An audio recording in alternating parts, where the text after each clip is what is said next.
Mən yer üzündə bir xəlifə yaradacağam. İnsanın dəyəri elə bu ayədən bəllidir.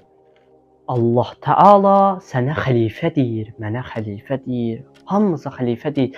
Gəlin bu mövzunu belə deyək də, xüsusi şəkildə başa düşməyək ki, bu mövzu tək Adəm əleyhissalama aiddir. Bizim özümüzə aiddir bu mövzu. Bizim daxilimizdə elə bir potensial var ki, biz gəlib Allahın xəlifəsi ola bilərik, arif ola bilərik, əməli salih bir şəxs ola bilərik. Əməlimizi salih etmədən, yəni xeyir əməl görmədən, salih əməl görmədən ilkin olaraq insan bu məsələni düşünməlidir. Allah mənə dəyər verir, niyə?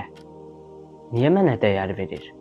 Çünki mən dəyərliyəm. Niyə dəyərliyəm? Deməli, mənim daxilimdə elə qüvvələr var ki, mən dəyərliyəm.